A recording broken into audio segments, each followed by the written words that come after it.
Hello les friends, de retour pour une nouvelle vidéo. Et cette fois je suis vraiment très content de vous montrer un lieu inédit, peu connu des touristes, à l'écart de toute civilisation. Nous sommes donc actuellement dans les montagnes de Monambica, quelque chose comme ça, à peu près 5 km du village le plus proche qui est Rampur. Rampur lui-même situé à environ 15 km de MP.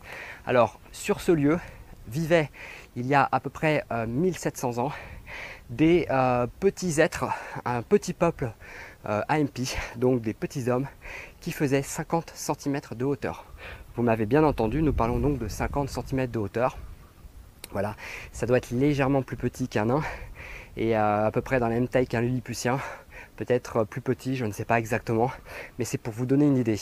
Derrière moi, vous voyez en fait leur habitat, c'est là où ils vivaient avant. Donc ce lieu maintenant est complètement en ruine. Certaines structures ont subsisté, tiennent toujours en place, d'autres néanmoins avec le temps et les vents se sont écroulés. Voilà. Mais voilà donc les habitats, le type de maison dans lequel vivaient ces peuples, ces petits hommes. Voilà, qui serait donc, selon officiellement le bureau d'archéologie d'MP, apparu à la fin de l'âge de pierre et aurait été surnommé donc le peuple des constructeurs du mégalithique. Voilà, les mégalithiques.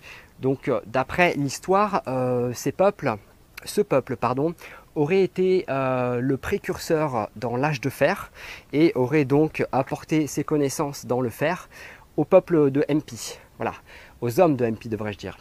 Alors, si vous voyez l'orifice derrière, vous constaterez cette petite ouverture un peu circulaire qui était tout simplement la porte à travers laquelle ils se glissaient pour gagner refuge dans leur maison quand, selon la légende du Mahabharata, le dieu Shiva venait sur terre et ouvrait son troisième œil. Une pluie de feu tombait du ciel et donc ce petit peuple trouvait refuge à l'intérieur de ces huttes de pierre, ce qui leur permettait de se protéger donc de la colère du dieu Shiva. Voilà, donc c'est une histoire assez incroyable. Ces histoires sont racontées donc de père en fils par les générations de familles qui ont vécu et qui vivent à MP même. Donc il y a beaucoup d'histoires sur ces petits êtres. On n'en sait pas vraiment beaucoup finalement, car malgré les petits corps qui ont été trouvés, les squelettes, les seules choses qui ont été trouvées sont des outils, des petits outils très rudimentaires. Il n'y a aucune trace d'écriture, il n'y a pas de peinture dans les environs. Alors peut-être y a-t-il des endroits cachés, peut-être des grottes dans lesquelles ces peuples exprimaient leur art, mais voilà, il n'y a aucune trace à part ces huttes de pierre, donc d'écriture ou de signes distinctifs de culture. Voilà. Alors, si vous regardez bien ces blocs de pierre qui sont derrière moi, qui ont été montés par ce petit peuple, vous constaterez quand même qu'il s'agit de belles pièces de granit. Voilà, qui peuvent pour certaines atteindre 4-5 mètres de circonférence. Donc elles sont en règle générale de forme carrée, mais on en trouve de forme elliptique, comme vous pouvez voir ici. Voilà ce qui reste d'un toit, d'une de ces fameuses huttes qui s'est écroulée. Donc vous pouvez voir que quand même le morceau est assez balèze. On est vraiment dans une surface assez importante. Alors la question que je me pose, c'est ces petits êtres de 50 cm de hauteur, comment s'y prenaient-ils et comment faisaient-ils pour monter ces dalles de pierre au sommet de leur hutte? Voilà, donc vous constatez que celle qui est derrière moi est beaucoup plus élevée et beaucoup plus grande que celle qui est un petit peu plus bas que vous venez de voir.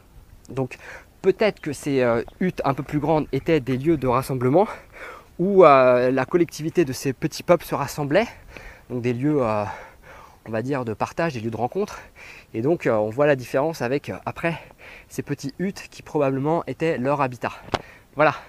Donc voilà, la question c'est un peu toujours la même, c'est malgré on va dire leurs outils rudimentaires qui traduisent finalement la rudimentarité de leurs habitats, c'est comment faisaient-ils mine de rien pour soulever ces dalles de pierre, parce que c'est quand même quelque chose d'assez énorme et je veux dire aujourd'hui pour soulever ça, si on en revenait, mettons qu'on en revienne à l'époque, il y a à peu près 2000 ans, avait-il des éléphants? Avait-il dompté les éléphants pour pouvoir monter ces blocs de pierre? Taillait-il ces blocs dans les montagnes, les amenait-il après eux-mêmes ici? Ou alors ces blocs de pierre étaient-ils déjà ici et ils n'ont fait que tailler les pierres qui étaient sur place? Voilà, le mystère reste entier, la question reste ouverte. C'est un peu le grand point d'interrogation. Nous n'en savons pas beaucoup sur ce peuple. Voilà, nous en savons même très peu. Et ça reste un très très grand mystère. Voilà, tout autant que la disparition de ce peuple. Alors si on se balade un peu dans les alentours, on constate encore une fois de plus que nous avons d'énormes rochers, voilà, sous lesquels sont insérés des dalles de pierre. Voilà, alors le petit peuple de MP était-il en contact avec les hommes de MP? Partageait-il une connaissance? Se rendait-il service?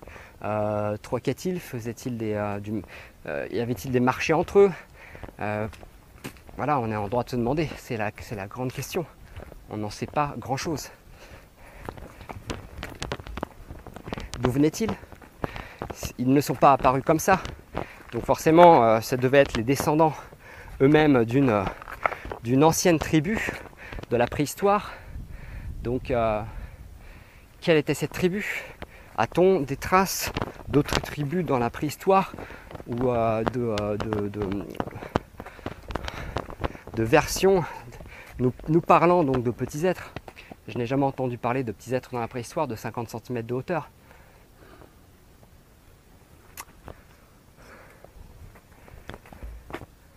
Voilà.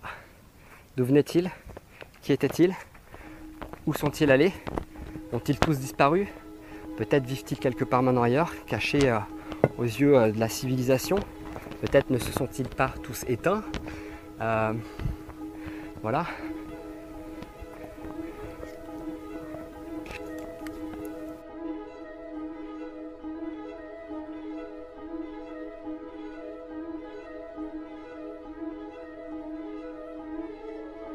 En progressant parmi ces ruines, mes yeux louchent sur ces plaques de granit qui surplombent la base de ces constructions. J'en estime le poids à plusieurs tonnes et rapidement me rends à l'évidence. Comment des êtres de 50 cm de hauteur, possédant des outils primitifs, avaient-ils pu soulever d'aussi imposantes plaques de granit et les disposer ainsi? Je réalise que de nos jours, avec nos moyens actuels, des grues seraient nécessaires pour réaliser ces délicates et complexes tâches. Pour des hommes normaux de l'époque, l'œuvre me paraîtrait bien ardue, mais pour des êtres aussi petits et frêles. En menant quelques recherches annexes, j'en apprends un peu plus sur les mantras. Je pénètre un univers encore plus mystérieux où j'apprends que les vibrations qu'ils provoquent permettent d'influer à un niveau plus subtil les molécules. On parle alors dans certains cas de guérison, mais aussi d'influence sur la matière. De nos jours, des études menées avec la plus grande rigueur démontrent le pouvoir des ondes acoustiques et comment il est possible d'extraire un corps de l'influence gravitationnelle à laquelle il est soumis.